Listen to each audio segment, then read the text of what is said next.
The terrifying chronicle of Dracula unfolds primarily through a collection of contemporary documents, including journals, letters, and newspaper clippings, establishing the history as simple fact.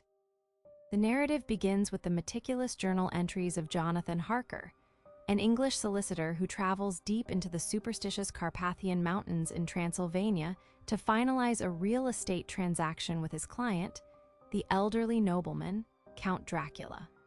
Harker notes the dramatic shift in atmosphere upon crossing Budapest, leaving the west and entering the east. He arrives just before the eve of St. George's Day, a time when all the evil things in the world will have full sway. Harker meets the Count, a man of extraordinary pallor and prodigious strength, who possesses a sharp aquiline face and peculiarly sharp white teeth. Harker soon realizes he is not a guest but a prisoner within the vast, desolate castle.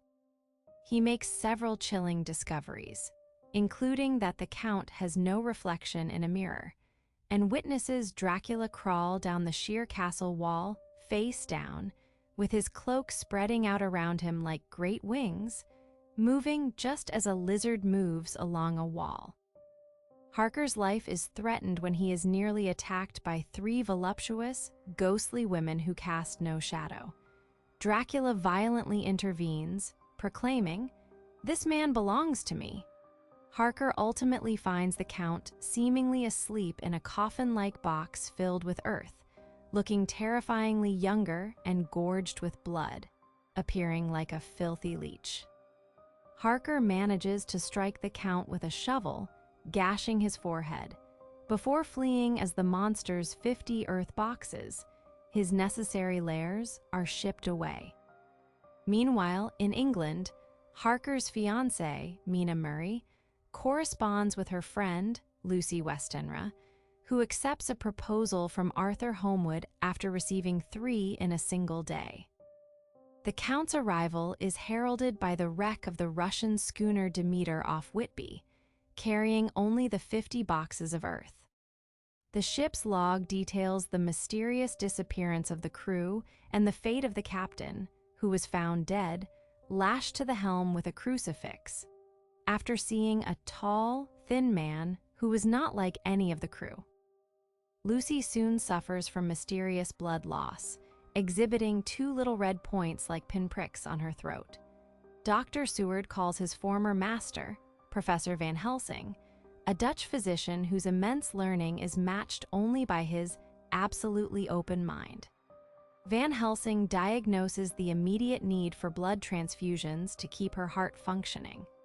Arthur Holmwood, Dr. Seward, and Quincy Morris all contribute their blood in a desperate attempt to save her. Van Helsing attempts to ward off the evil presence by placing garlic flowers around Lucy. Tragically, Lucy's mother, believing the strong odor was too much for her daughter, removes the flowers, allowing the vampire to return. Lucy subsequently dies, immediately followed by her mother, who suffers a fatal shock. Following her burial, children in Hampstead begin reporting encounters with a bloofer lady. Van Helsing convinces the alliance of men, Seward, Holmwood, and Morris, to confront the horror.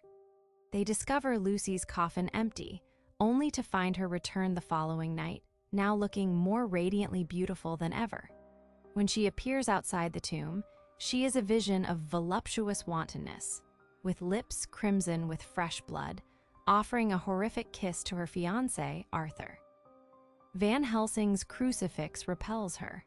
Arthur, filled with righteous rage, takes a stake and drives it through her heart. The body writhes, screams, and finally, crumbled into dust and passed from our sight, allowing the beautiful, peaceful expression of the real Lucy to return. The alliance, now including Jonathan Harker and his brave wife Mina, whom he married in Budapest, dedicates itself to destroying the Count. They discover Dracula bought the neighboring estate Carfax, next to Seward's asylum, and used the zoophagous lunatic Renfield, who views Dracula as his lord and master, as an index to his movements. The hunt becomes deeply personal when Dracula breaks into Mina's room. They find her kneeling, her white nightdress smeared with blood, while the Count forced her mouth to the wound in his breast, effectively giving her the vampire's baptism of blood, binding her soul to him and leaving a searing mark from the sacred wafer on her forehead. Using Mina's hypnotic trances, the group discovers Dracula has fled London on the ship Tsarina Catherine, heading for Varna, though he later diverted the ship using his power over fog to Galatz, where he transferred his final Earth box to a river boat. Mina brilliantly deduces that Dracula, in his child-brain criminal predictability, would follow the Bistritza River, which loops near his castle, to ensure his escape. The hunters divide their forces.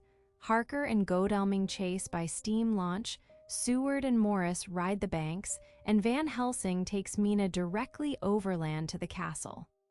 Renfield, having failed to protect Mina, is found dead after a struggle with the Count, shouting the truth, "The blood is the life, the blood is the life."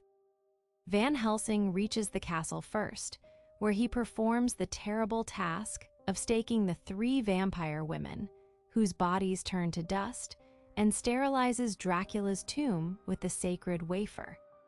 The final confrontation occurs as the team converges on the cart carrying Dracula's last Earth box toward the sunset. Harker and Morris leap onto the cart. Morris is mortally wounded.